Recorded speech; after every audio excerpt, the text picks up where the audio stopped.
Dr. Philip L. Frana is Associate Professor and Director of Undergraduate Research in the Honors College at the University of Central Arkansas.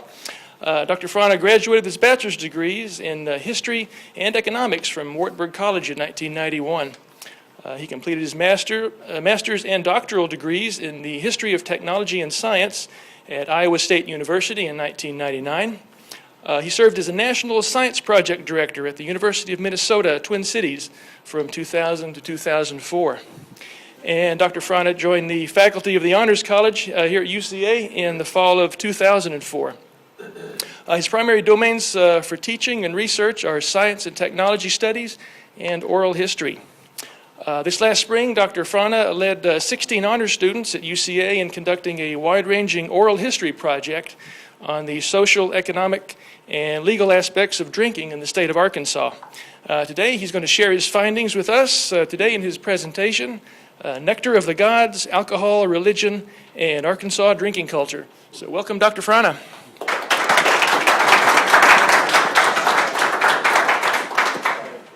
Thank you so much for inviting me here.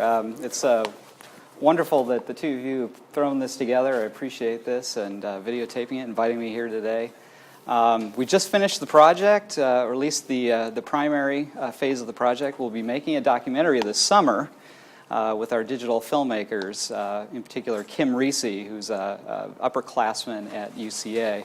I'm going to show you a couple of rough clips here today, but I'm going to talk about the project. I'm going to talk about sort of the history of temperance and life and Sunday blue laws and some other things you may be interested in this morning. I just wanted to start, though, by talking about how I became interested in this particular topic. The students actually picked it, but, 8 years ago, when I came to Arkansas, I moved here from Minneapolis, Minnesota, okay?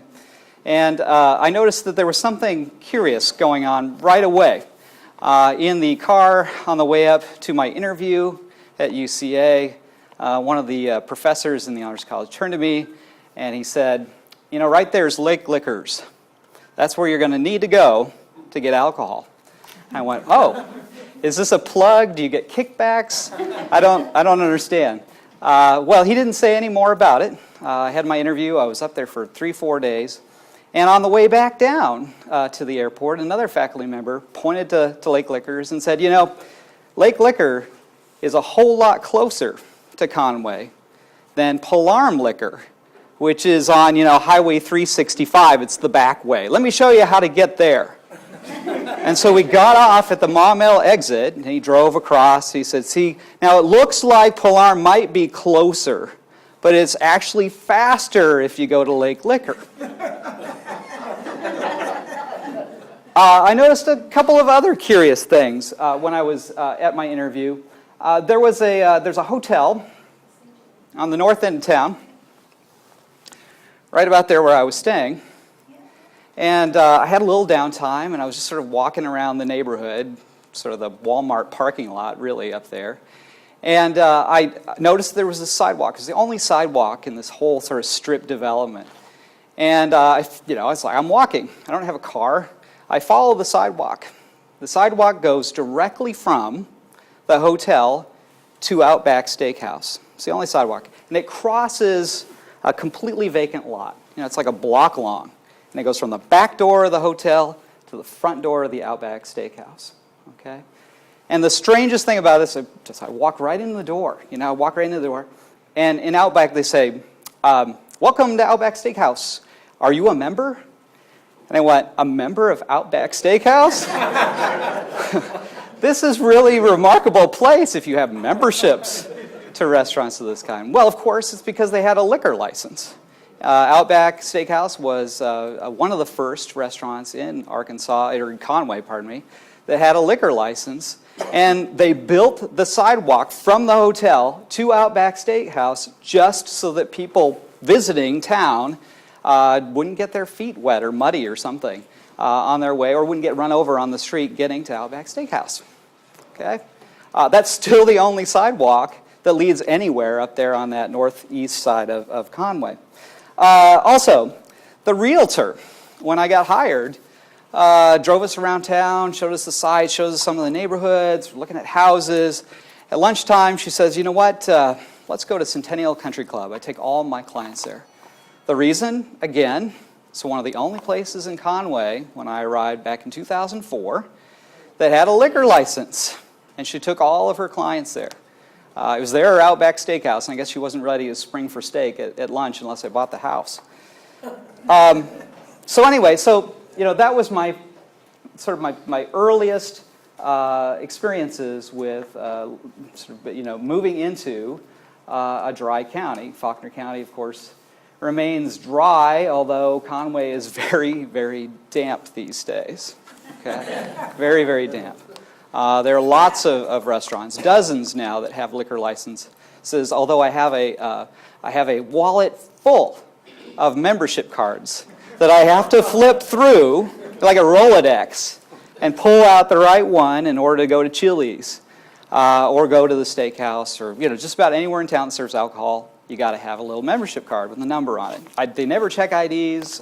Sometimes they don't check the cards. Sometimes they don't make you sign your name in the book. But that's sort of how the law works up there in Conway. Okay, well, I am from the Honors College.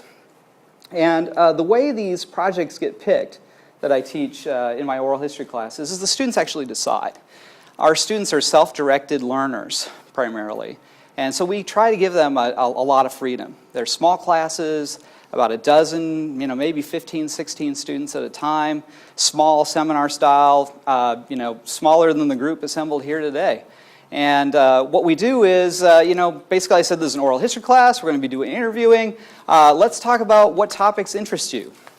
And right away, the first hand went up, and one of the students, Doug Knight, said, you know what, I like those wineries. Can we do an oral history of the wineries? And the students were like, yeah, alcohol, let's do alcohol. We're all turning 21 this semester. Why don't we do a study of alcohol in Arkansas? Well, that's all it took for these students to come up with this particular topic. It took a few more weeks to sort of work out all the substance and the details. But really what we did was this cultural study of Arkansas and alcohol. And I would highly recommend, if you haven't been down to see that, John Barleycorn Must Die exhibit. Some of the students had seen it at the old State House. It's really fabulous. They had also sort of had exposure to that exhibit before we started the project as well. But none of us really knew anything about alcohol consumption, dry county law, these Sunday blue laws. All of that was unfamiliar to all of us, including me, except for the things that I had learned as I was searching for a house and trying to get a job at the Honors College at UCA. There's the Honors College building right there on the UCA campus. So anyway, we're trying to serve the community beyond the institution, the Honors College, dedicate ourselves to education as a social responsibility. That's important to us. Encourage communication and collaboration across disciplinary boundaries. All the students will get a minor in interdisciplinary studies. They're trying to prepare for a world transformed by information and technology.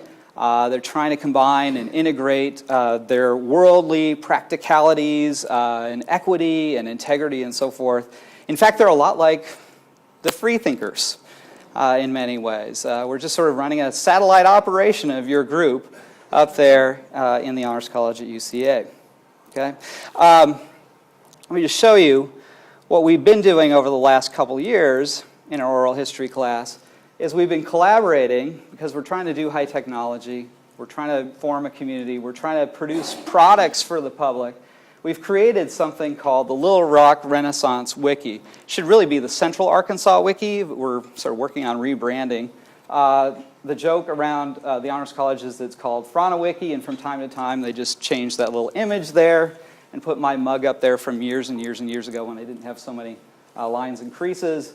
And what this is our way of keeping track of all the research that we've done. There are 3,257 articles here, all about Central Arkansas, including about alcohol. And our first project was actually an oral history a couple of years ago we did on the origins and the construction of the Clinton Presidential Center just down the street here.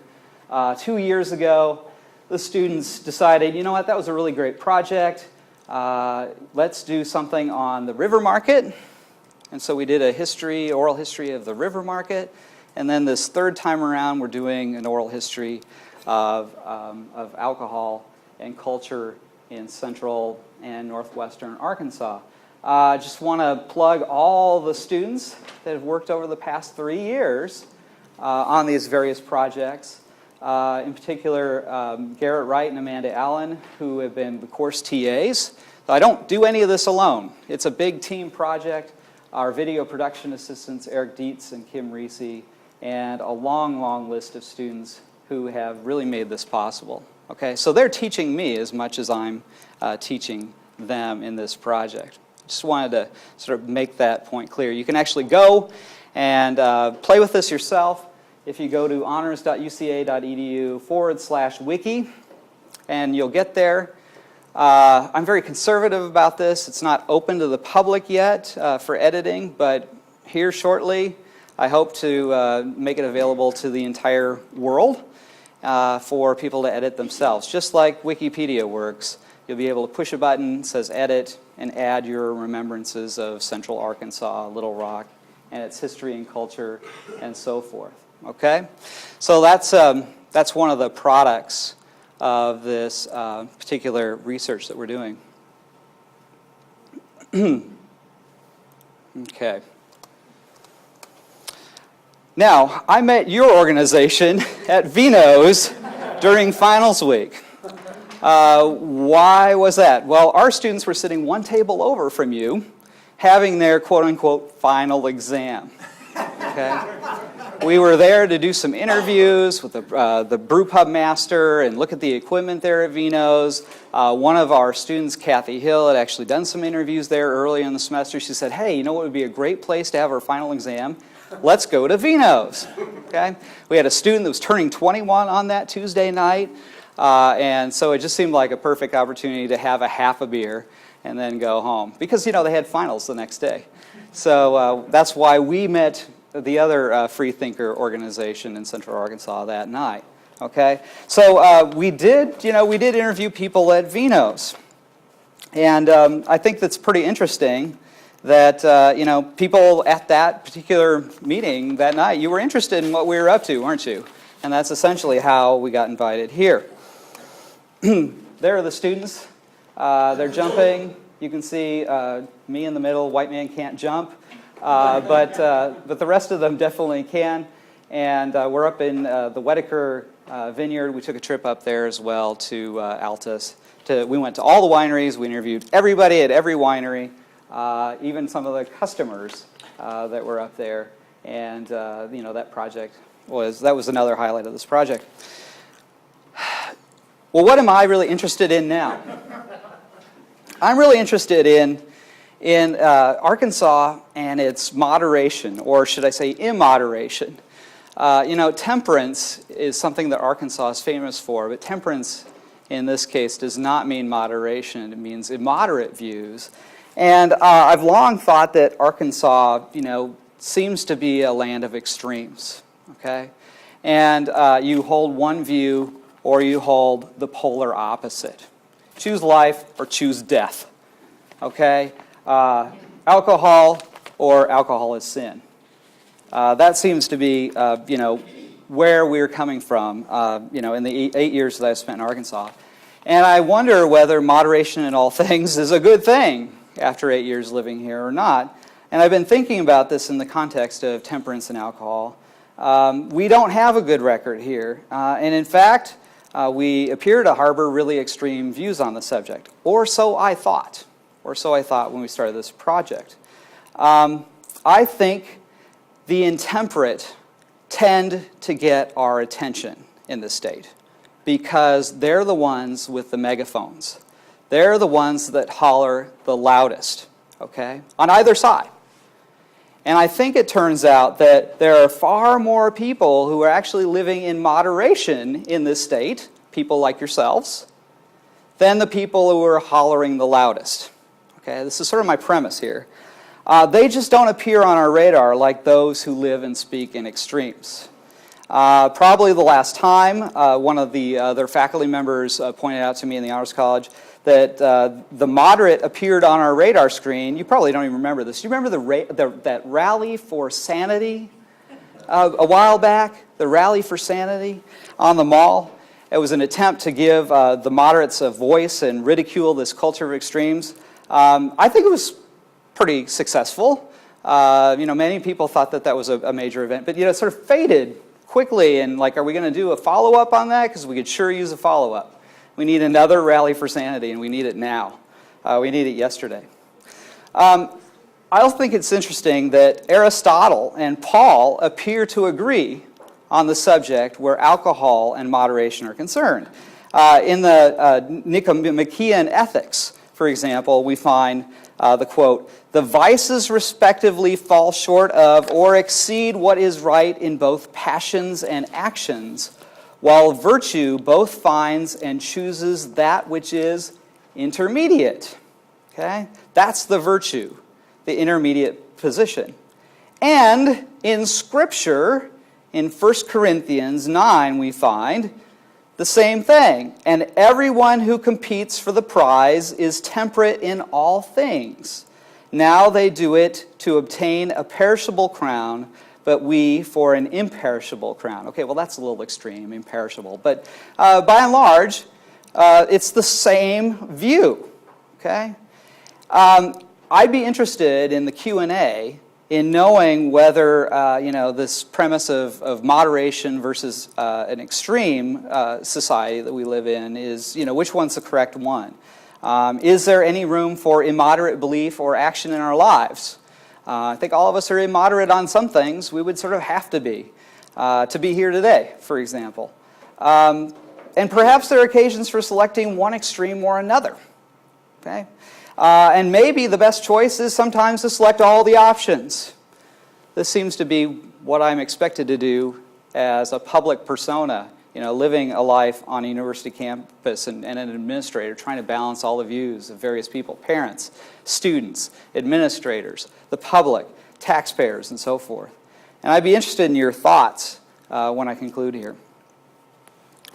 Well, alcohol consumption is, of course, divisive, and it's an enduring issue in Arkansas. It's been driven over time by religion, politics, but I think especially economics. As you may know, if you've been to the John Barleycorn exhibit, as early as 1768, there was a Captain Alexander de Coloé who traveled to Arkansas Post on the orders of the Spanish governor to explain the debilitating effects of alcohol to the local Quapaw Indians. Okay? A few years later, in 1787, the Spanish colonial government outlawed the sale of alcohol to the Quapaw altogether, and Arkansas Territory extended the ban to all Arkansas Native American groups in 1806. I don't know if you guys are privy to the latest research, but it turns out that Native American Indians are no more susceptible to alcoholism than any of the rest of us. They've done genetic studies here in the last 5-6 years. When I grew up, it was always, they're very susceptible. It's a hereditary or genetic predisposition to alcoholism. Turns out that's not true. Okay, probably all you free thinkers already knew that. Turned out when the ashen victims of the New Madrid earthquake settled down here in Little Rock, a lot of them, the first clutch that resettled here were faced with a lot of frontier bootleggers and swindlers and mercenaries and traders. Many of them sort of swallowed up in dram drinking, jockeying, and gambling, as they called it. And by 1820, Little Rock itself was so thick with saloons that the state government began taxing them, okay, hoping to slow down their progress. That didn't work, okay? It just seemed to grow by leaps and bounds. And so in 1831, the Little Rock Temperance Society gets founded to try to reduce the amount of drinking. It's an evangelical and economic group, but it's populated primarily with local businessmen who were worried that frontier society was just kind of getting out of control here in Little Rock. Remember, Little Rock's young at this point in the 1820s and 30s. The state's, just barely materialized before our eyes. And a lot of the business people who are trying to make money are very concerned that all the drinking is really going to, destroy the town, destroy Little Rock, okay? And they really wanted to just keep tippling at a minimum in order to promote order. to promote society, to promote commerce. It had less to do with religion than it had to do with economics. The businessmen wanted to enrich themselves, okay, primarily, and religion was just sort of a handy, convenient way of communicating that message. And later, the Arkansas State Temperance Society founds a state organization, organizes a march through downtown Little Rock on Main Street in 1841. And, so that's sort of the origin in our part of the country of the temperance movement. In 1853, the Arkansas State Legislature bans the sale of alcohol to slaves without owners' permission. I can't imagine there were too many plantation owners that were selling alcohol to slaves, but presumably, there were a few that were getting alcohol. There may have been a few very lax plantation owners.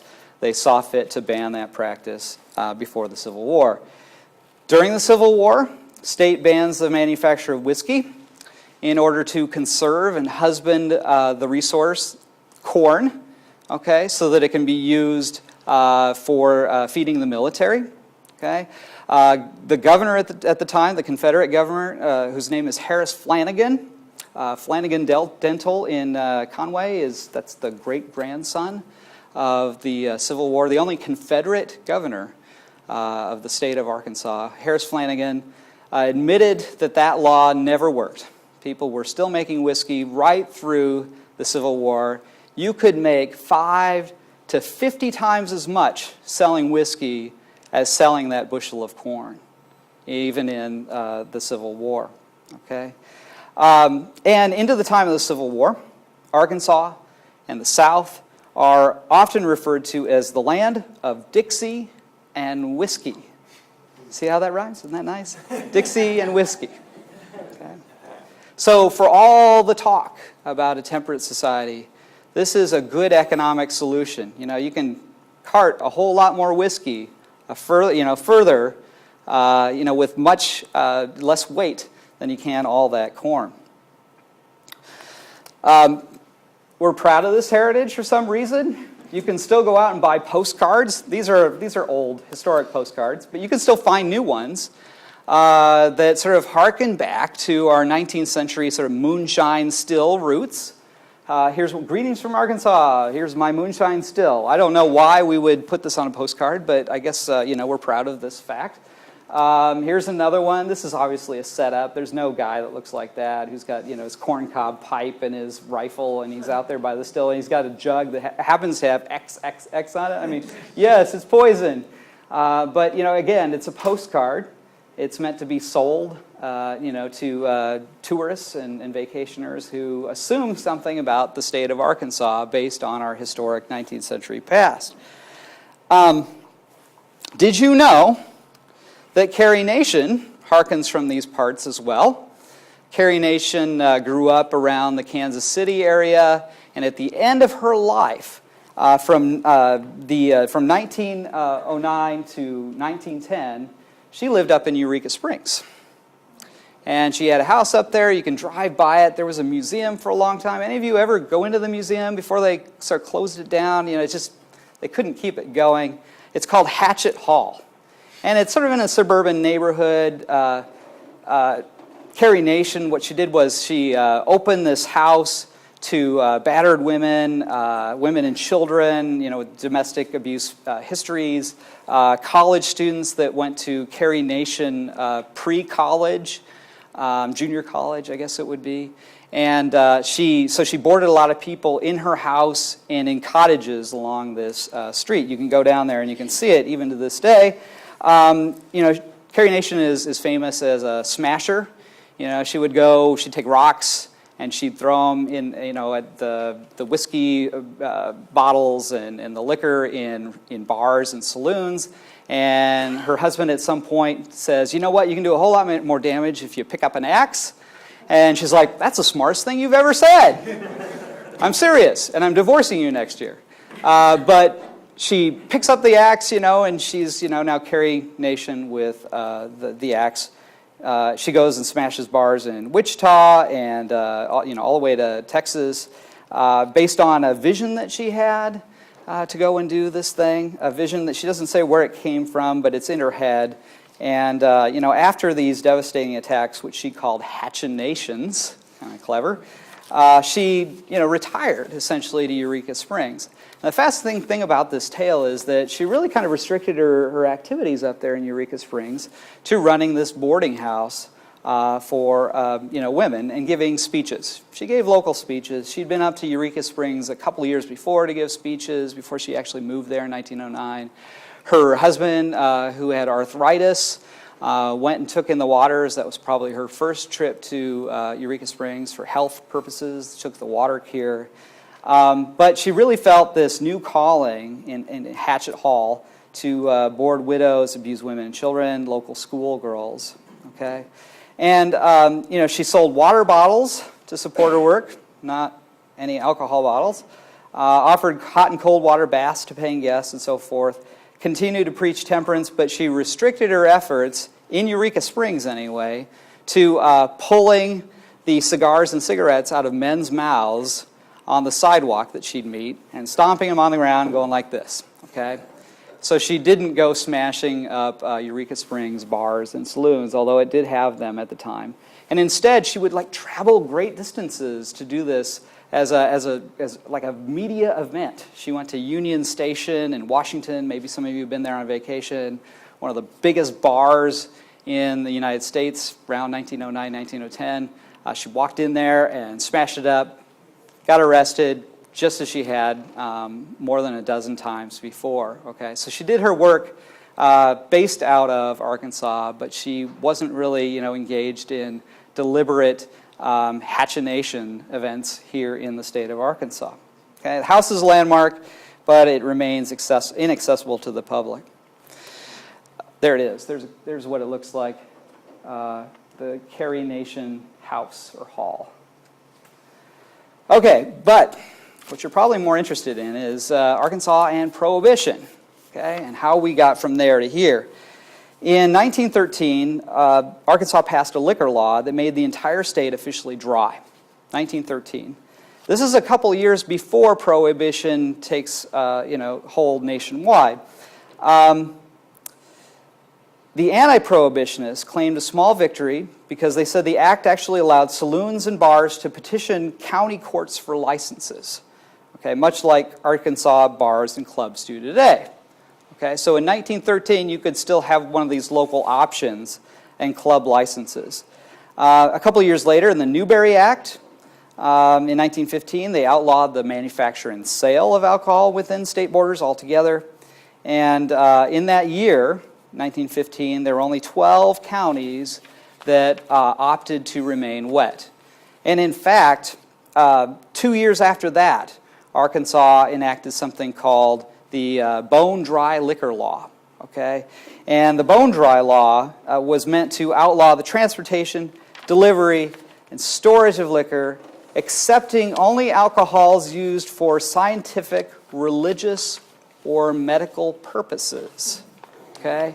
And this is how places like Altus managed to sort of stay alive, because they could make wine for, priestly purposes throughout Prohibition. Although Joseph Post, who was interviewed by one of my students, said they actually had to build, they sold more wine than they officially sold to priests. Priests apparently not being heavy drinkers enough.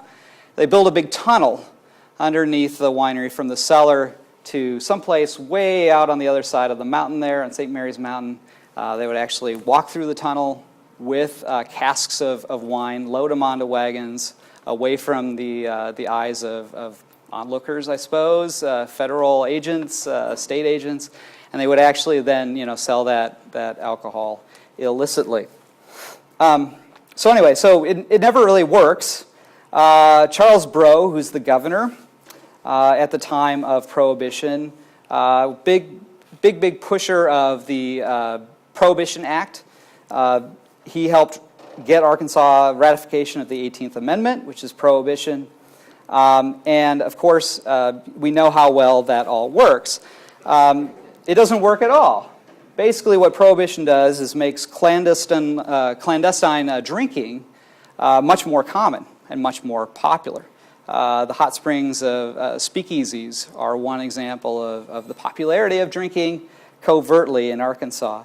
And illegal distillation of alcohol was a significant business, especially in the Ouachita Mountains. Al Capone, who often visited hot springs for the spas and the gambling, contracted with bootleggers in the Ouachita forests to provide alcohol for his clubs in Chicago.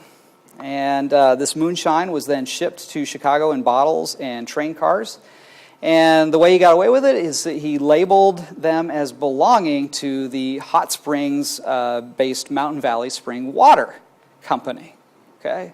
So he was actually just like taking these wonderful healing waters from hot springs, which were really alcohol, and transporting those healing waters up to Chicago. Okay? And there he is. There's Capone on the left. There he is in Hot Springs. The KKK was also involved in Prohibition during the 20s. They organized vigilante groups called cleanup committees. And their job, they saw, as they saw it, was to enforce the Prohibition laws. Okay? So they were the good guys in the 1920s. So they thought. The Klan was especially active in the oil towns of southern Arkansas. In November 1922, one cleanup committee actually expelled an estimated 2,000 people from the town of Smackover after attacking liquor and gambling dens there. I've seen some pictures, these bars that were set up for the oil men down there. Oil men apparently can drink, and these bars were enormous, and the KKK took it upon themselves to destroy these bars and drive the drunks out of town. Okay? It doesn't work. Obviously, Prohibition ends in failure. Following the sweeping Democratic victories in the 32 elections, you see yourselves up there as a young... No? Okay. Joseph Taylor Robinson, namesake of the Robinson Arena, or auditorium just down the street here, drafted and introduced legislation to repeal the 18th Amendment, made him very, very popular. The measure received widespread support here in Arkansas, believe it or not. In fact, the election went 59-41 in favor of repealing Prohibition in the state of Arkansas. Which is kind of a surprise to people that almost 60% of the population, the people who voted, voted to repeal Prohibition in this very state of Arkansas. Okay, Arkansas actually, even after this vote, decided to drag their heels for 2 more years. The legislature continued to prohibit the sale of beer and wine that had more than 3.2% alcohol, 3.2 beer by volume. But by 1935, in the middle of the Depression, the state, facing these catastrophic, these yawning deficits, like the ones we're facing right now, decided that it was better to sell whatever anybody wanted to anybody who wanted to drink and collect the tax revenue, okay, and rebuild the state coffers.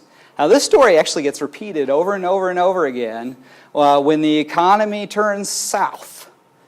That's the moment when the state says, you know what, drink all you want. Because that's how they can guarantee the steady supply of tax revenue, in times of deficits. So I'll let you sort of map that to current changes in Arkansas law. But I think you can see it happening. We're in this Great Recession, and suddenly everybody's drinking. All of downtown Little Rock is out there, drinking right now. I think there's a connection between those two particular events. Although, the drinking may have slightly preceded the Great Recession, but they're obviously mutually reinforcing.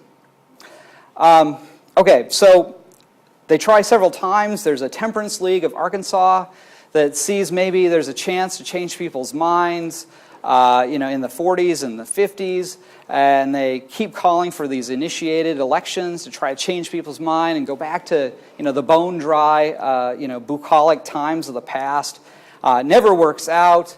Liquor sales, grow and they become more extensive. They're limited to just like restaurants on Sundays, and then pretty soon it's like Whitaker Village, and Hot Springs is wet, and Little Rock's wet, and North Little Rock's wet, Little Italy's wet, and more and more You see, mixed drink bill gets passed by Winthrop Rockefeller, the governor, back in 1969, and then all bets are sort of off, except for places who keep the local option in place, counties and townships and cities who want to remain dry.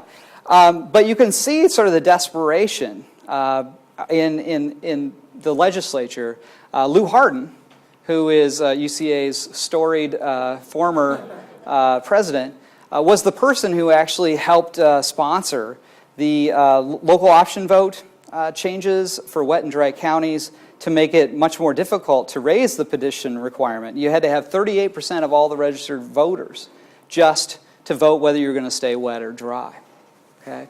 Before World War II, the way local option worked was that the state government actually required you to take the vote every 2 years because they were sure that eventually enough of you would see all the problems with alcohol consumption that you'd want to make the county dry. After World War II, it's sort of reversed, where it's sort of like the state legislature's trying to do everything not to let you vote because they're sure that eventually you'll want to make it a wet county. Okay? You can see how people's views have changed.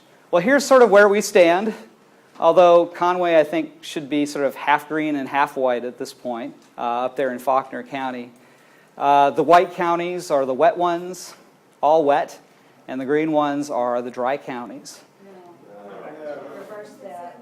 Oh, I'm sorry. Green are wet? Did I say that wrong? Okay, green or wet, white or dry? Yes, yes. I'm sorry. I was looking at Conway County up here. Faulkner, right, yeah, sorry. Looking at the wrong county. Where do I live? I live in Faulkner County, not Conway County. Yes. Okay. Green or wet, white or dry. Okay. I was asked to talk a little bit about Sunday blue laws. And, that's actually a pretty fascinating topic. Sunday blue laws historically refer to prohibited sale of many things, including drinking, gambling, bear baiting, cockfighting, and so forth. Only on the Sabbath. You can cockfight any other day of the week, but not on Sunday.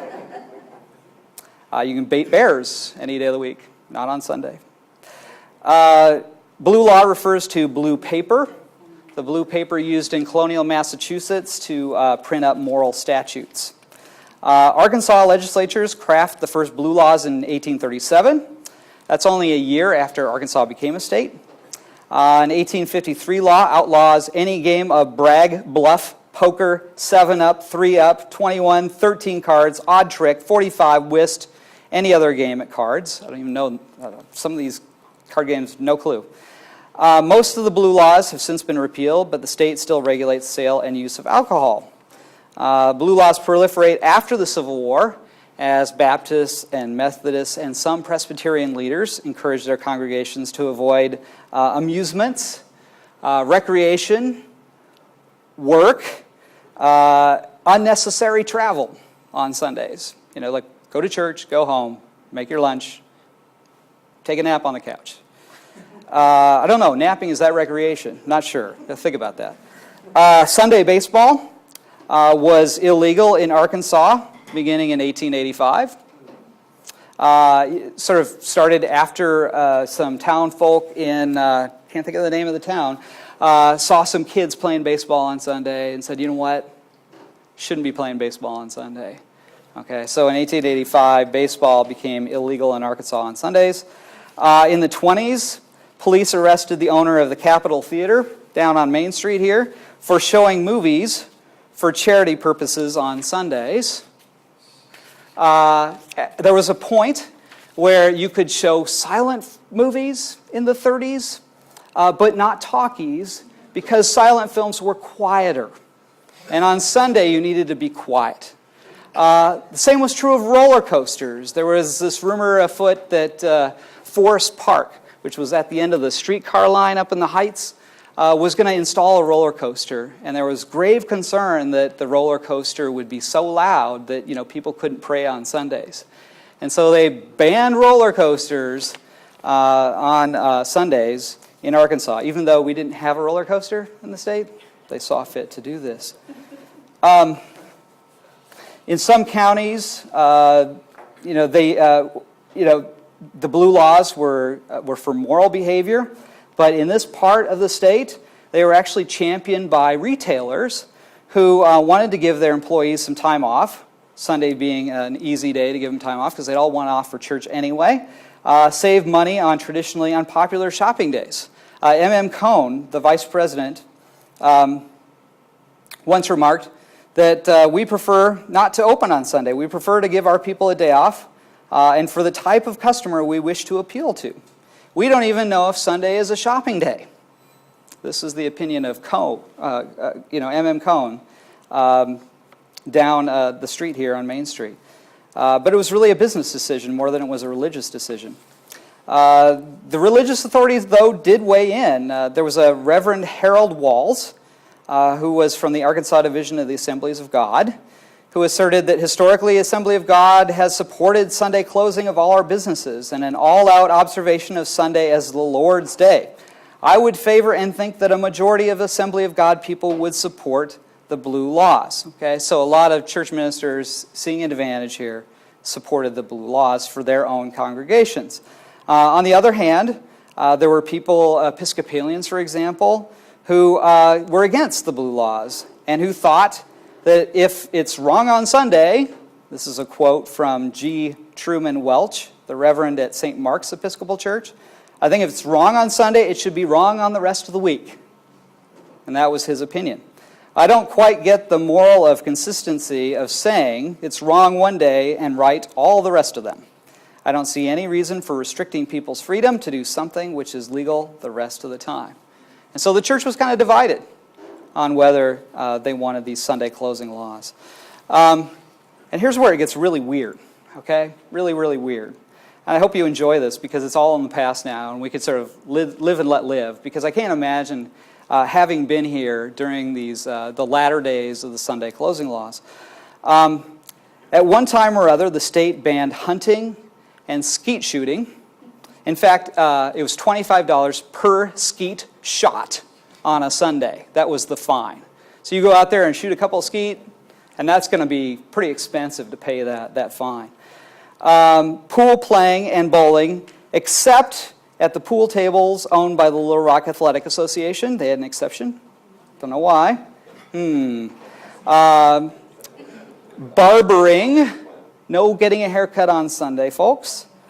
In the 60s, the city of Little Rock banned sales of fresh Vienna sausage, pantyhose on Sundays, and toilet paper. Okay? No toilet paper on Sunday. You got to stock up well in advance. But here's the weird thing. They put no similar restriction on things like bacon and bologna. Okay? You couldn't buy fresh Vienna sausage, but you could buy bacon and bologna. Okay? You could buy baby clothes, but not pantyhose. And you could buy newspapers, but not toilet paper. Okay, so I guess you had an out if you were really desperate. City citizens could buy lettuce, but not cabbage on Sundays. I'll explain. I don't think I can explain fully, but I can try. Cooked meats and fish could be purchased on Sunday, but not if it was sold in jars, bottles, or cans. Okay, so you could buy fresh fish, but not sardines on Sundays. Okay, in the 70s, police arrested a shopkeeper for selling cups. It's Sunday, isn't it? And sewing needles on a Sunday. Another ran afoul of the law for selling nails on a Sunday. Couldn't buy any hardware on Sundays. No lumber. Yes? Did you say that was in the 70s? Yeah, early 70s. Yep. 1970. 1970, yeah. Yes. We were all alive when this was going on. Barely. But here's the thing. It was indifferently enforced, and depending on what business or shopkeeper you were standing in front of, you could or could not. But this was the law. What people were actually doing in the 70s could be a far cry from what the law was. So another shopkeeper got arrested for selling towels and a keychain in the 70s here in Little Rock. And I think, it's like, why? Why were they doing this? The point of this was to prohibit certain items and not other items. Had very little to do, ultimately, with what the item was, but everything to do with keeping the shop closed. Okay? So if it was uneconomical to be open because you couldn't sell a certain thing, you were closed. So you can't buy a gun, no gun shops are open. Discount Records and Peaches up in, let's see, which one's in Little Rock, which one's in North Little Rock? Peaches was in North Little Rock, is that right? Okay, it's a record store. Okay, well, let's prohibit the selling of records on Sunday. You could go and browse. Wow, look at the records. Look at all the covers. I can't buy one of them. Okay, that's the Sunday law. And the point of this was just to keep these stores closed. And business people were actually complicit in this because they wanted to be closed, many of them. You know, they're church-going folk. They don't want to be open Sunday, or they just want to sleep in on a Sunday morning. So they, will follow the rule, and then they'll go down the street selling this stuff. You can't do that on Sunday. It's against the law. Okay, so it's competitive. It's for competitive purposes as much as it's for anything else. So that's sort of the rule of thumb there, is that you're just targeting shops that try to be open by restricting the sale of prohibited items on Sunday, on the Lord's Day. There were people that fought this, yes. This looks rather contemporary here, this picture. It is, yeah. I didn't have a good picture of this happening in the 70s. This is just an image. Okay. Yeah, it's not from the 70s. Okay. Just for, visual effect. My question was, were they really seizing the property of the store? I mean, it says being seized pending forfeiture under this. This did happen, yes. This did happen in the United States. This picture was taken, I believe, in, not in Little Rock, Buffalo, New York, or something like that. I don't have any pictures of Sunday closing laws here in Little Rock. Probably should have said something about that. All the rest of the pictures are legit. But they did close stores. They did close premises, and they did arrest shopkeepers and put them in jail. Some people more than once. There was a grocer, his name was H.V. Hickenbotham, and Hickenbotham family is apparently famous throughout the land, throughout Little Rock. And even as early as the 50s, he would sort of taunt the authorities. It's like, yeah, come on, shut me down. I'm a big grocer here. He would actually advertise sales of prohibited items in the newspaper. And they'd drag him off to jail, and he'd do it again.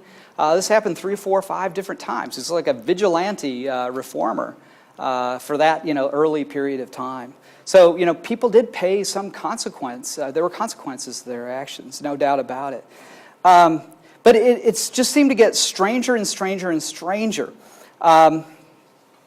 Newspaper humorist Richard Allen for the Arkansas Democrat-Gazette called Little Rock's blue laws a municipal effort to please God. And to explain how enforcement worked, he actually dreamed up some fictional characters. It was really business people, but he sort of imagined that it was for pleasing God, because it was Sunday, right?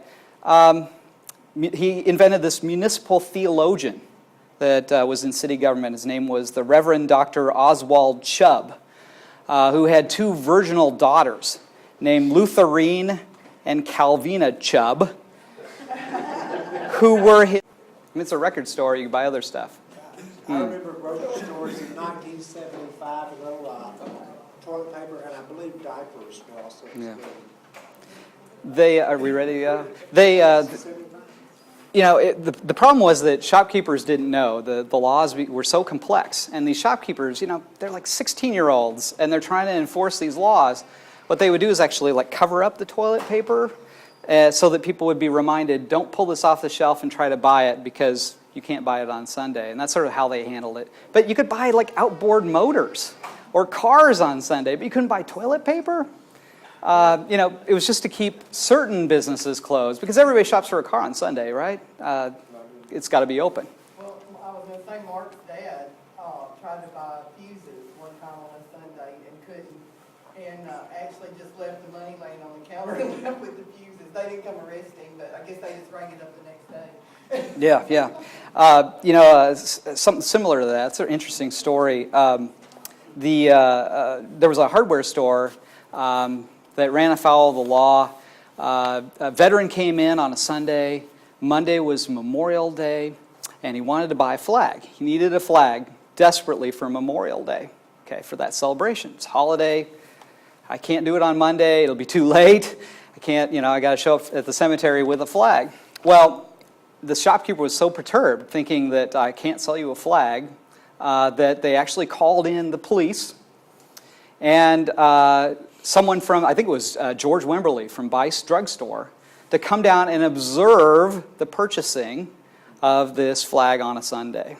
Okay, and I guess that made it hallowed and okay. The policeman actually pushed the cash register buttons and sold that flag to that veteran just to be sure they were negotiating the law appropriately, I guess.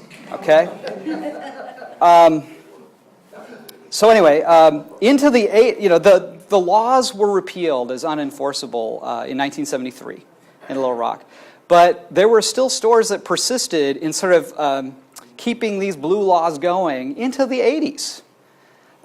You could buy, this is interesting about the fuses and so forth, you could buy cigarettes but not matches in some places, camera film but not cameras, you could buy Coke but not baby food, gasoline but not toilet bowl plungers. I don't know what it was with toilets and toilet paper. I guess that's pleasurable, it's entertainment, I don't know.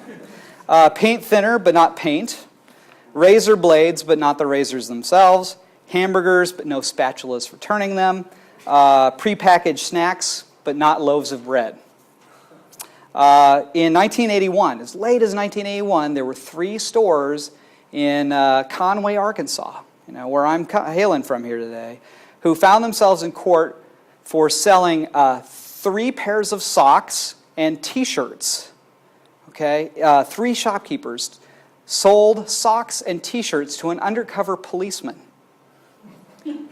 and were brought to trial. This is in 1981 in Conway, not that long ago. Okay, that same year, Pulaski County authorities determined that stores could sell dog collars but not diapers. Someone said, I can't buy diapers, right? Yeah. And then, that whole 81 was the American flag to the veteran as well. Jack Garner at Discount Records tried, over and over and over again to get these blue laws repealed. He went to the 8th U.S. Circuit Court of Appeals in December 80, but he fails. Here's what actually strikes down the statewide, Little Rock has dropped all their ordinances, but the state still has Sunday blue laws. What happened was that in 1982, Eugene Pfeiffer, a wealthy merchant lumberman in the city, Eugene Pfeiffer III, for Mechanics Lumber Company, files a complaint against a new hardware chain in town. It's called Handy Dan's. Anybody remember Handy Dan's? Okay. For violating the Sunday closing laws. They were selling lumber or something on a Sunday, and Pfeiffer was like, he wanted to be closed on Sundays. Like, but they're taking our business on, everybody wants to do home repair on Sundays because that's the day they got off. So he takes this, to court. He's battling to get the act repealed. It doesn't work. The state Supreme Court says, you know what, we can't enforce these laws. They're so complex. They're so indifferently applied. The majority of people just think they're nuts. And they repealed them on June 1st, 1982. 1982. 1982. I'll say that again one more time. 1982. Anyway, so that's the Sunday blue laws. Okay, but I'm still confused at this point.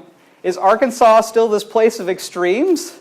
Or are we actually celebrating some sort of identity that we have here, life in the Ozarks, where the hillbillies are drinking out of their whiskey jugs and sleeping and shooting and stuff? Or are we, a land of moral temperance or not? I get confused when I see, postcards like this, and then I hear the story of the Arkansas Traveler. Like, it says whiskey up above the door jamb there. You know this story, right? The traveler was exasperated, lost in the woods with night coming on, needing food and shelter for himself and his horse. He'd learned exactly nothing in a half-hour's conversation with a sassy squatter who seemed interested only in endlessly fiddling a single tune. "What are you playing that tune over so often for?" demanded the traveler. "Oh, I only heard it yesterday, afraid I'll forget it." "Why don't you play the second part of it?" "It ain't got no second part." "Well, give me the fiddle," the traveler ordered. He tuned it for a moment, swung into the second part.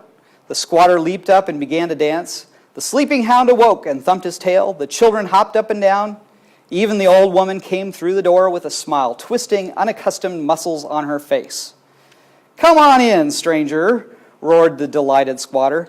"Take a half-dozen cheers and sot down. So stir yourself round like a 6-horse team in a mud hole. Go round in the holler where I kicked that buck this morning. Cut off some of the best pieces and fotch it and cook it for me and this gentleman directly. Raise up the board under the head of the bed and get the old black jug." Yeah? This is part of our folklore here in Arkansas. Dick, carry the gentleman's hoss around under the shed, give him some fodder and corn, as much as he can eat, and on and on and on. "Stranger, if you can't stay as long as you please, I'll give you plenty to eat and drink. Play away, stranger, you can sleep on the dry spot tonight." Okay? That's part of the dialogue that accompanies one of the nation's best-known fiddle tunes, Arkansas Traveler, melody composed by Colonel Sandy Faulkner. That county I couldn't identify on the last map. Faulkner County is named for Sandy Faulkner, the composer of the Arkansas Traveler. All right? And of course, if you've ever been to Conway, you've probably been to Toad Suck Days up there, which was the 2008 Municipal Festival of the Year for the nation. Okay? In a good year, when it's not raining as hard as like cats and dogs, like the last couple of years were, it could draw up to 180,000 people up there. But what is this story about? The story of the Toad Suck. Do you know these stories? Okay, it's named for the Toad Suck landing, ferry crossing, just west of town, crossing the Arkansas River. There was a Butterfield stage landing there too, so the boats would tie up, and then people would take the Butterfield stage wagon into town. It's where Toad Suck Lock and Dam is right now. There's a park on the other side, Toad Suck Park. Arkansas Highway 60 crosses right there. There are 2 stories about how this area gets its distinctive name. In the first account, it said that the steamboat captains plying the waters of the Arkansas regularly stopped here and drank at a local tavern nearby. Supposedly, the residents commented on the propensity of these captains to, quote, "suck on the bottle till they swelled up like toads." Okay? This is the legend of the Toad Suck. Bolstering this explanation, the term Tautus sucre is also said to be a corruption of a French expression meaning sweet water, possibly referring to rum drink. Okay? The second, possibly more likely account explains the name as just a common name for a protected eddy in the river current where it was easy to tie up your boat. Those protected eddies in the current along the shore are called sucks. Okay, and if you look at really old maps of the Arkansas River, there's one right there, it's called Toad Suck. Okay, so maybe it doesn't have so much to do with alcohol, but you got to believe it's the former story that gets told more often up there in Conway than the latter one. Okay, no one's interested in the fact that there's a toad suck and a cow suck and a bear suck along the river right there. Okay. They want the story that has the alcohol. And yet, this is a dry festival.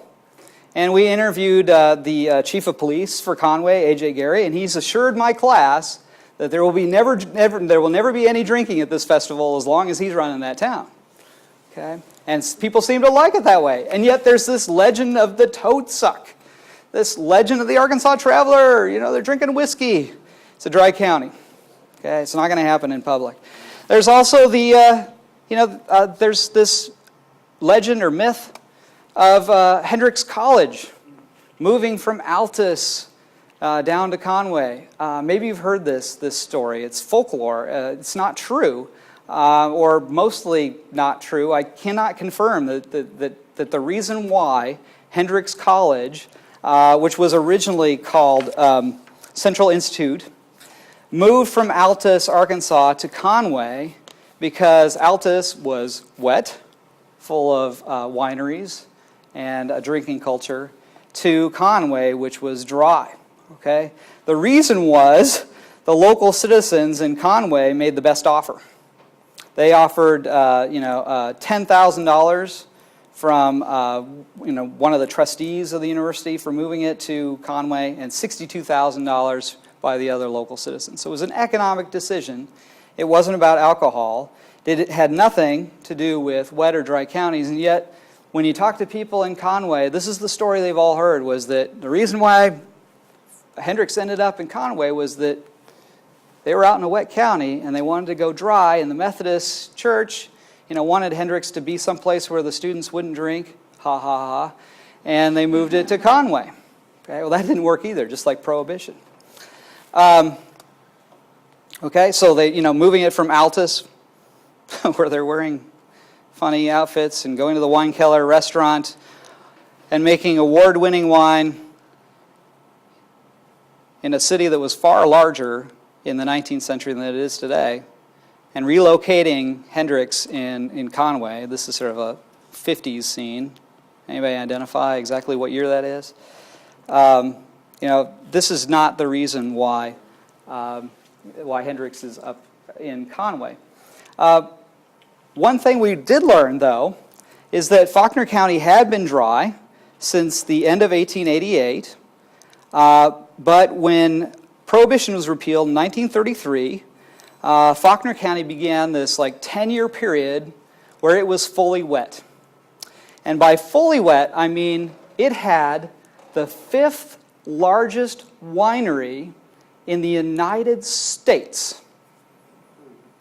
Ed Frealdenhoven, who is, his family is now the proud owner of Frealdenhoven's nursery up on Morgan Road, opened a winery when Prohibition was repealed, and they were making 50,000 gallons of wine each year between 1936 and 1943, and they sold things under the Frealdenhoven label, but under labels like Red Fox, Sailor Girl, Sure Shot, Fit for a King, and in its heyday, it carted its wines to every wet place in Arkansas in a fleet of trucks. Ed Frealdenhoven, one of the richest citizens in Conway. The winery disappeared in 1943. And in 1943, that's when Conway became dry again. And the reason why Conway and Faulkner County are damp or dry today is the local pastors convinced their parishioners, who during World War II were primarily female, that if they didn't ban alcohol in the county, when their husbands returned from the war, and wherever they were, that they would get drunk, which is what they were doing when they were serving overseas, and they would beat their wives. Okay? And so in 1943, while the men were still away, serving, our country well, the women were back at home listening to the pastors. They passed a dry county resolution. It became dry, and it's remained dry ever since. That's why Faulkner County is dry today. Okay, it was fear. People were playing on the fear of violence and alcohol, and people who've gone off to war and become sophisticated, I guess, and bringing home their bad habits. Okay, the only remaining evidence of Frealdenhoven's winery is these 3 huge wine vats, which are up on Sieben Morgan Road, just to the east of Hendricks College today, on the way to Frealdenhoven's garden center up there, the nursery. If you look right, you'll see these enormous concrete bunker-like structures. They're actually hollow, and these were the vats for preparing the wine, crushing the grapes. This business went out of business at this point and drove the industry back underground. Conway is populated by German Catholics originally, huge numbers of German Catholics. Some very common last names there, Frealdenhoven being one of them. But what my students have discovered is that if you knock on the door of a house where there's a winery, or vines on an arbor out front, and you talk to the people, they say, "Oh yeah, we used to make wine here. We made wine until really quite recently. Or I'm still, I'm just growing grapes and I'm selling them to other people or giving them away, and they're making wine. One of them is only 2 blocks away from campus. His name is Tony Nalen. He lives in one of the oldest houses in Conway. It was built in the 1870s. The Nalen family came over from Germany. And one of my students went and interviewed him. Let's see here. Just to talk to him about the grapes that he was growing out in his, oops, sorry, got the wrong guy here. Out in his farm, which is essentially surrounded now by suburbs. In fact, my neighborhood is on one side and campus is on the other. Well, they got to talking, and Tony Nalen, Catholic first settler, he's 85 now, used to make wine. And if I go here to 1050 or so, they'll be talking. So the cellar from when your grandfather was making wine, is the cellar at this house? What now? You mentioned a cellar. Is that at this house? The wine cellar? What? I did not think. The wine cellar? What? Is it at this house? Well, it's underneath this house. Do you think we could look at that? Yeah. Would that be okay? Yeah. Great. I'd really like. I'm sure it'd be a really cool thing to have on our film. Oh, well, yeah, okay. Yeah, you said that. Great. I'm gonna tell you what, till the cars get down there and get back down. Oh, well, If if it's trouble to you, don't worry about it. Now, just come on, just on.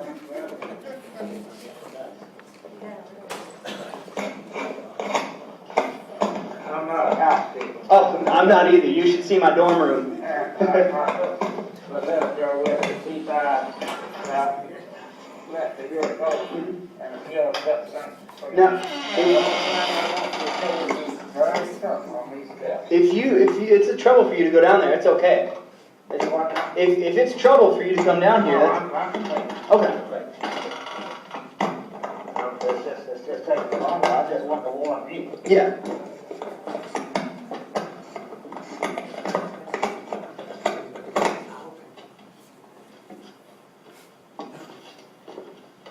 Yeah, you gotta come around and get down here. Yeah, now this is, I don't really remember but a few barrels being over here. Mm-hmm. And I never remember a lot of wine being down here, because the barrels was all empty. Now, at the time that I remember, why, I can remember that right here was a great big wine press. Mm-hmm. Right here on this corner. And that is the grape crusher over there. There it is. Right here. Do you still use this for when you make? So it's wine? actually still there in Do you his still use basement. this grape crusher? No, I had a brother that did one. My brother used to go there with it. And he had these barrels. And it's hard to see in the light. There are the barrels. The barrels are still there. 2 blocks from campus. He stopped by because the guy was growing, vines, grapevines in his front yard. It was a good harvest. Yeah, And they went down in the basement, and there they were. this was dirt. And it turns out that a lot of the early family, the residents of Conway still have a lot of this grape crushing equipment down in the basement, the presses, the barrels, the cellars. They're all still there sort of waiting for someone to get, like a wine homebrew kind of business started up again, or a hobby, I guess it would be. And excuse the raw video, the documentary hasn't been done yet. We just finished school here a week or two ago. Let me show you some other clips. I think it's interesting that the Post family up in Altus takes their religion quite seriously. This is a Catholic church. If you've ever been up to St. Mary's Church and gone inside up there in Altus, it's absolutely spectacular. paid for with donations from the wineries essentially. They're God-fearing people, and if I just show you, let's see, which one is it here?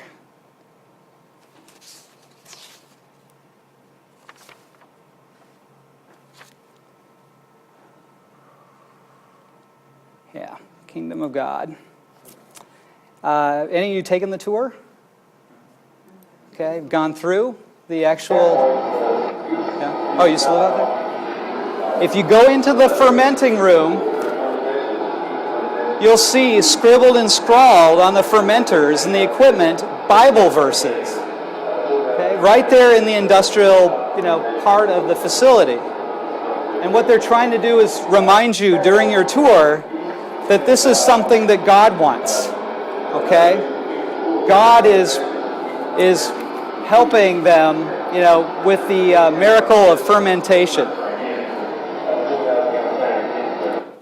Okay? Let me show you some. If the best place to go, I think, is the Arkansas Historic Wine Museum, which is down in the Cowie wine cellars. Oops. Current slide, right. Lost it here.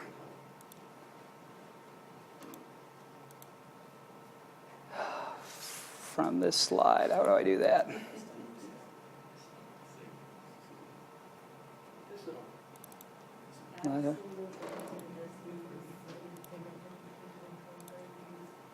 Current slide, there we go. Okay. If you go to the Cowie Wine Cellar, which is also up there it's actually in Carbon City, Arkansas. They have the Arkansas Historic Wine Museum up there. And they have all these barrels. Robert Cowie was the person who actually was the primary vintner, but his wife was an oil painter. And they have this gallery of barrels inside the museum. Someone needs to help this museum. The power doesn't work. The lights don't turn on. That's why all these barrels are kind of dark. There's no fluorescent lighting in this entire museum. And Robert Cowie had back surgery. This place needs some help desperately. But one of the highlights of the museum is this gallery of barrels, which features barrel heads with wine-themed oil paintings by Robert's wife, Betty K. Cowie. And on a lot of these barrels, there are scripture verses.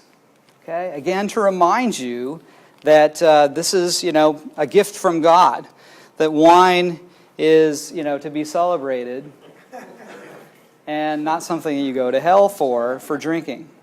And in fact, if you go to the Post family winery or Whitaker's, they'll tell you that wine is a food. It's meant to be consumed daily. It's not meant to be abused. Members of their families have been alcoholic, and yet they assert that it's not about, drinking to get drunk. It's about drinking because this is a preserved food that can go with meals. Okay?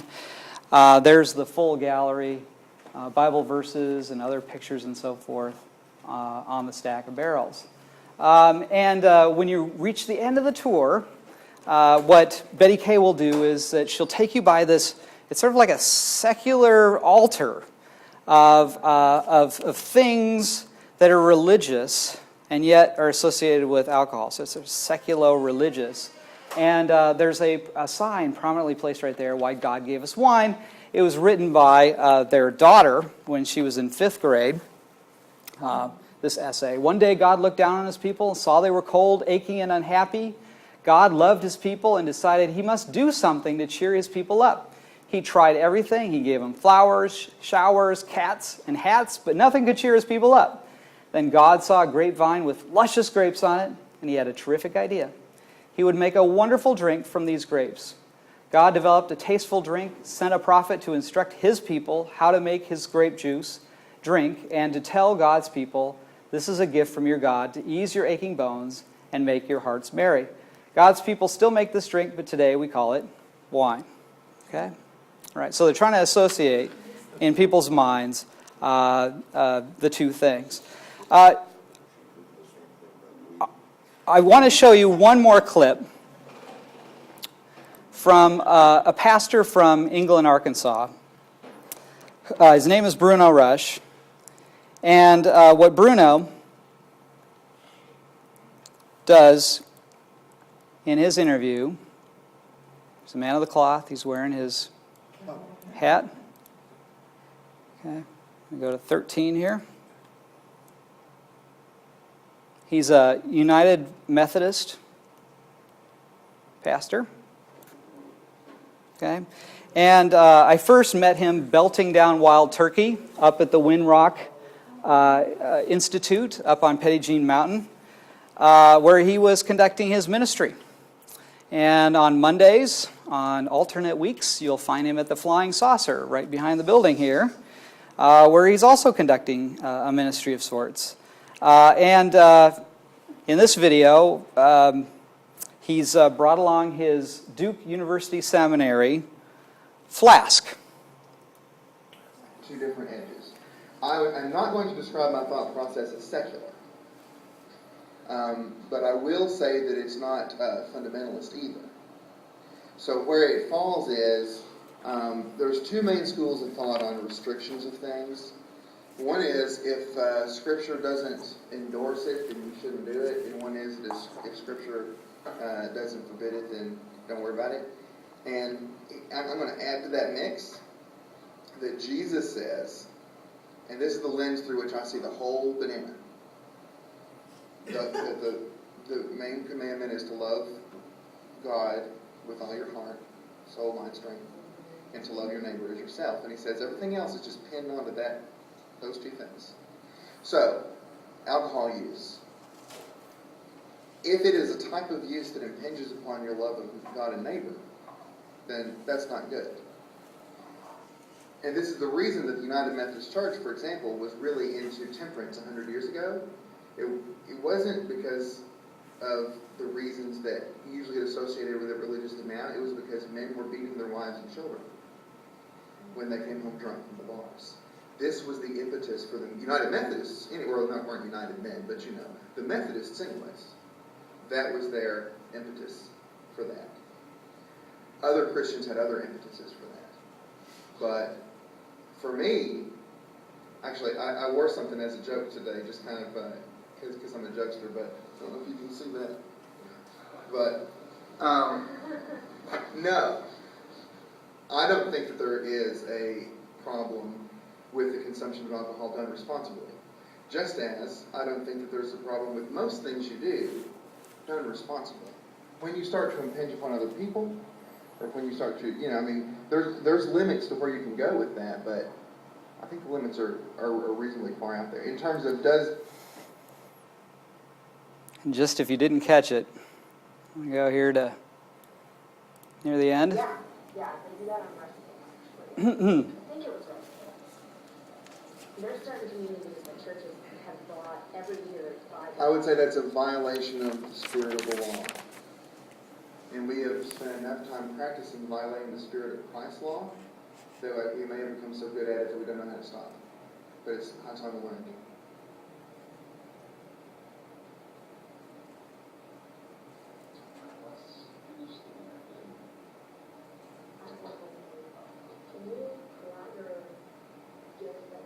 Oh, yeah.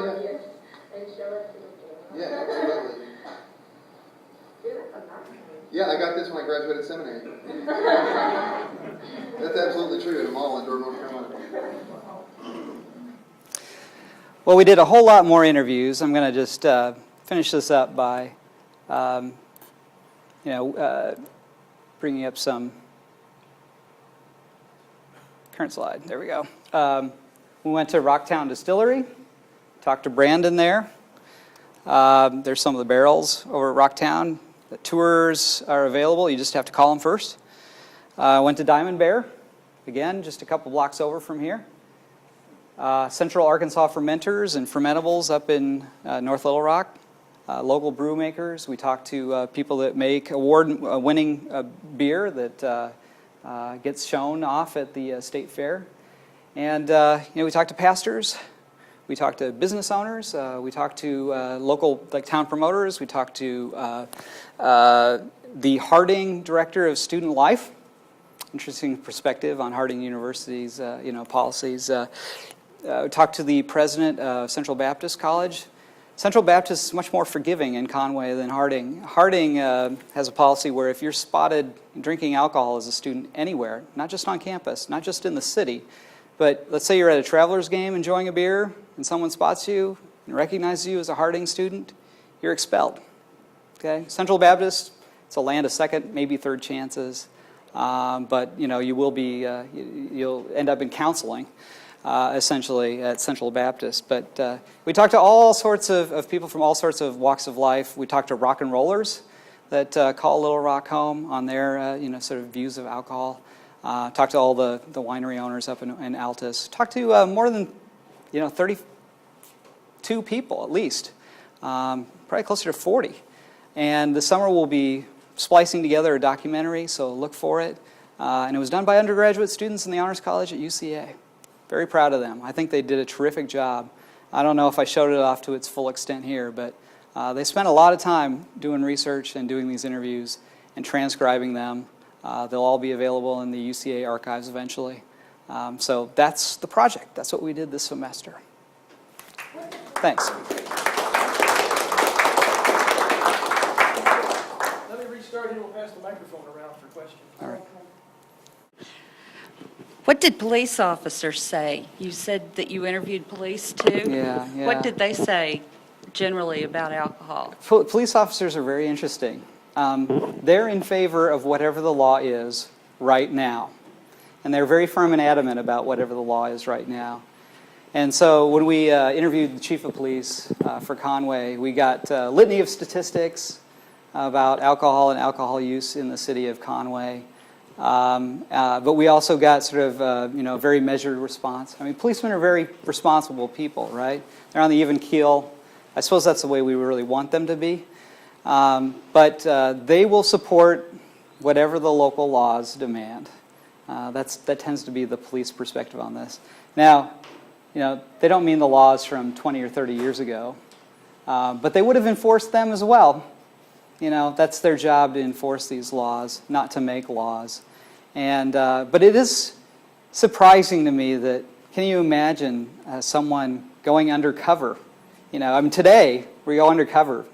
We're trying to root out, methamphetamine producers who really are ruining people's lives.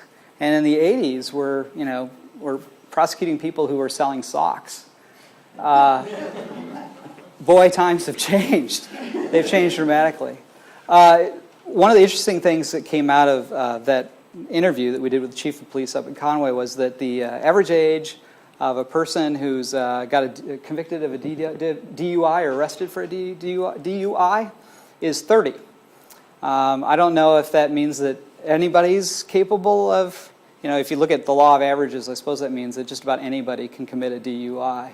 But the students were really startled that the people who were actually getting arrested in Conway tend to be the above 25 set, not the people that are 25 and below.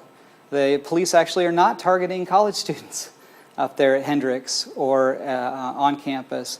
It tends to be older folk in the town of Conway. If you consider 30 old, I'd like to consider 40 or 50 old, 60 maybe, 70. But from our college students' perspective, they were surprised that there were people that were so old that tended to be the repeat offenders, as far as the police department was concerned, not the college students. They felt kind of smug and sophisticated hearing that. Maybe they're just smarter than the average bear. I don't know. Our honor students know how to drink quietly in private. I don't know.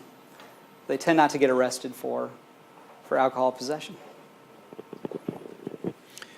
We saw how, the Ku Klux Klan was helping to enforce the liquor laws and prohibition, and we see also the Baptists and the Methodists lining up on one side, and the Catholics and Episcopalians lining up on the other.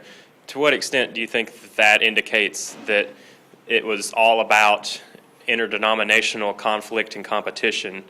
And also, I guess question 2 is, what kind of interesting ways did the prohibitionists try to spin, the biblical stories of Jesus making wine to support their cause? Yeah, Well, both were engaged in spin, no doubt about it, both sides in this debate. You know, around the turn of the 20th century, there was this organization called the Anti-Saloon League. And what's interesting about it is they were trying to get rid of saloons. This is sort of, you know, the time of Carrie Nation and Prohibition and smashing and so forth. And it was formed by, there were businessmen that were involved in this, and it was kind of middle class. And there were a lot of denominations, a lot of churches that were members and pastors. And the interesting thing about it is that there were so many internecine squabbles between the various evangelical denominations, leaving aside Catholics. Okay, the Presbyterians and the Methodists and the Baptists were at each other's throats all the time in this organization over how best to accomplish this goal of not having drinking and just how far we should push it. How far do you go? That the organization just kind of like implodes. I mean, it explodes. These rival congregations could not get along. You know, creating some sort of non-denominational, interdenominational organization opposed to alcohol consumption turned out to be too hard. And I would assert that it was really kind of a business decision. It was about economics and secondarily about religion. Before the Civil War, I actually think it's more about religion now than it's ever been.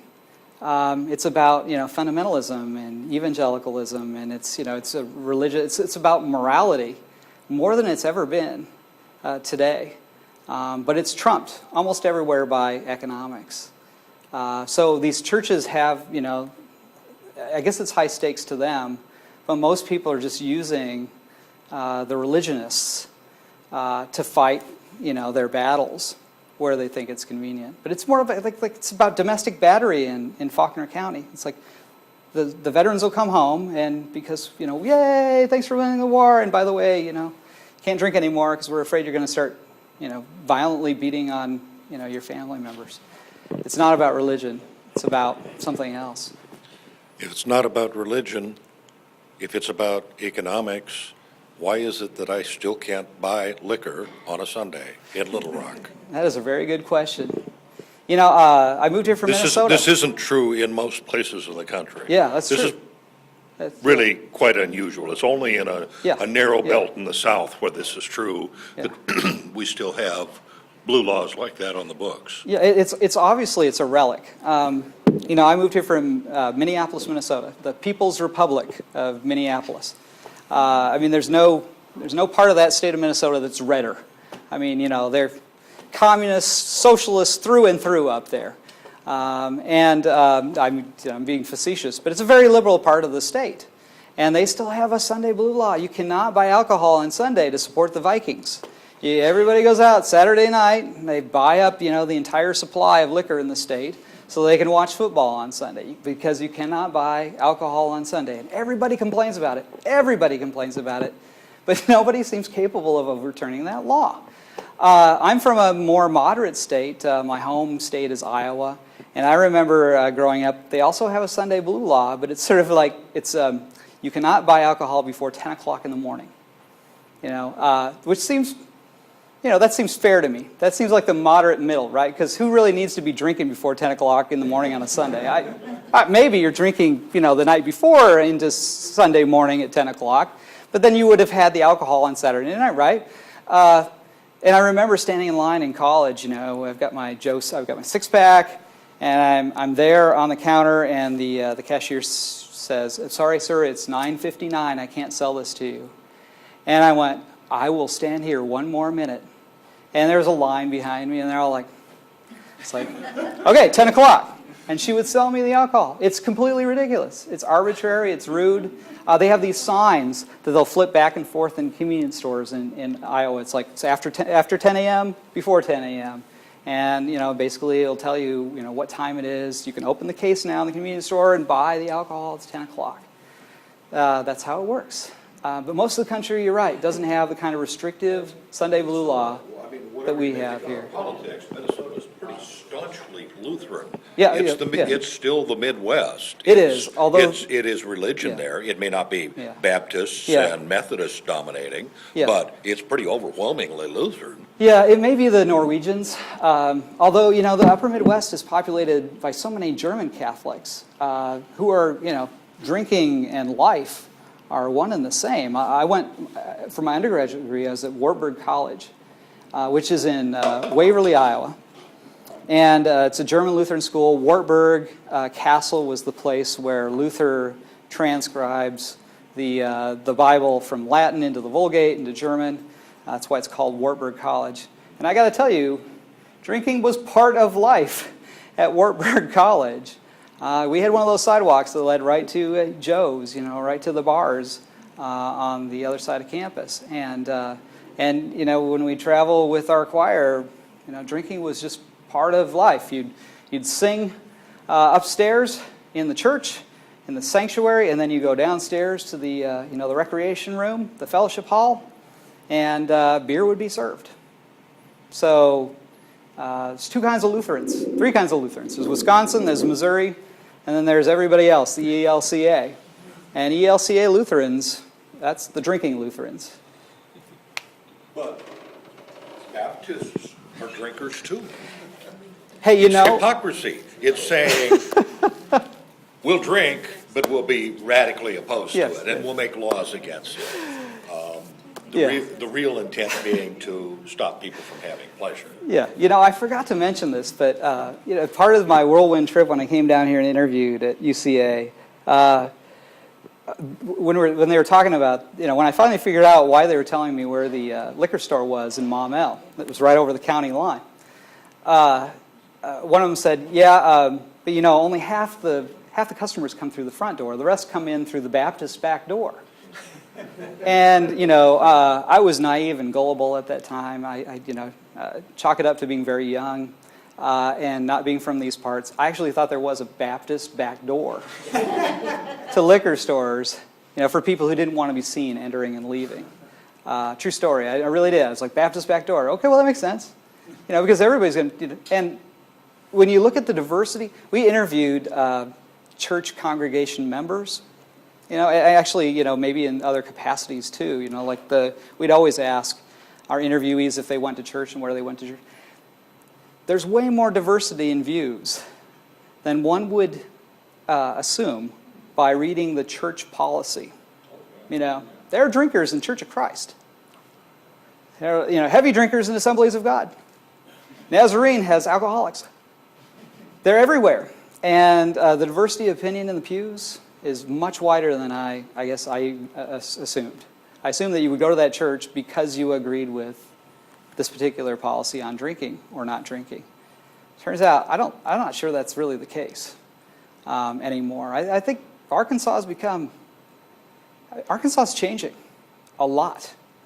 And there are a lot more people drinking these days, and a lot more people who don't see any, you know, moral or sinful, you know, nature to the consumption of alcohol. You see actual figures on that, or Yeah.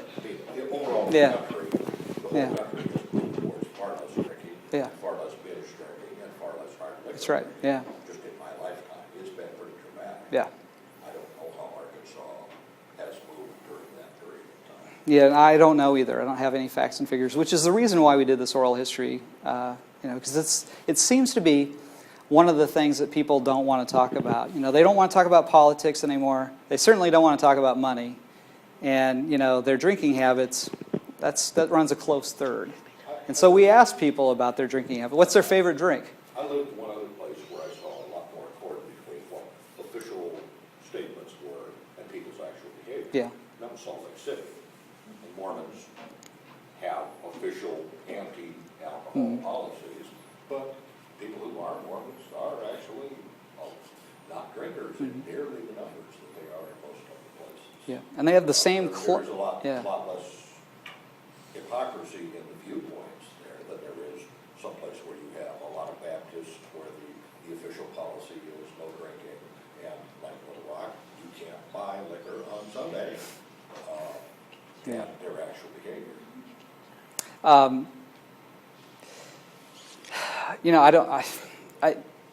Utah's laws are actually very similar to what Faulkner County suffers. And it's interesting how, we're really fooling ourselves. We call it a damp county up there now, Faulkner County. And the interpretation of the law is so, Terry Kimbrough, who's the president of the CBC, he doesn't drink. There are only 2 restaurants that he'll go to in town, Marketplace Grill and Colton Steakhouse, because they've pledged never to be wet. And so he doesn't, and he claims never to have tasted alcohol. His son, Kimbrough Jr., is the pastor at New Life Church, where Chris Allen, the American Idol, came from. And so he'll tell you, I think alcohol is evil. I don't like it. It's alcoholism in my family. It's destroyed lives. I can see it every day. But he says the thing I complain, the thing I'm most upset about, and he actually resigned from the Conway City Chamber as a member for a while, was that people were just sort of deluding themselves into thinking that it was okay to sort of apply the law or enforce the law sort of halfway. And right now, I do feel like, to borrow an expression of, from the church, is that we're all like hypocrites up there because we have sort of like worked out this halfway compromise where we can drink alcohol for members of certain clubs, and there's this ABC licensing that they go through, and there are annual meetings to determine whether these clubs want to remain wet or dry. This organization, Faulkner County to Protect the Vote, protect your vote. Faulkner County to Protect Your Vote. This organization that Terry Kimbrough was a member of, he said, it's just so false to have members of this club that never appear at the annual meetings, like you all appear at these meetings, and talk about whether they want to keep it a wet restaurant or not. Because that's really why you're a member, is so that you're a voting member if you're a member of these restaurants, like Outback Steakhouse or Mike's Place. And they have this annual meeting that nobody attends. They don't even advertise it. Most people don't even know there is such a thing, like a meeting, because I'm a member of Mike's Place Restaurant or Outback Steakhouse, where you can go and actually you can debate whether to keep that restaurant wet or dry. And Kimbrough and this organization that was, wanted to keep Faulkner County dry, one of the strategies that actually developed was, let's go to the meetings and we'll vote against keeping these restaurants wet, or having drink be served. And they were going to just like flood the meetings. It's like, how many want to keep Mike's Place wet? And it's like, one hand, Mike, Mike from Mike's Place, and then 70 hands go up for getting rid of alcohol. And he said, you know what? We ultimately decided not to do that because it's just going to make everybody mad, and everybody seems happy with the middle ground, the compromise. I see nothing, I hear nothing. That they've sort of worked out this bizarre compromise. And he said the other thing is that. This just isn't going to be debated much longer. Everybody who wants to keep Faulkner County dry, he says, other than himself, is over 70 years old. He goes to these meetings, these temperance meetings about keeping Faulkner County dry. There's nobody under 70 years old that goes to these meetings. The only people who want to keep Faulkner County dry, these dry counties dry, are very, very old people, relatively speaking. My college students think they're very old people. Oh, I was just going to say our 2 biggest events are one is at Vino's and the other is Hibernia's. So that's always been like our biggest events are like beer and pizza or anything with beer or alcohol. So, and I was just going to say that what you were talking about that pastor, like if 70 people went to this meeting and voted to keep it dry. The problem I have with that, and that would be okay for them to do because other people obviously didn't bother to show up, but it just seems like it's always a group of people that's trying to force their viewpoints on another group of people.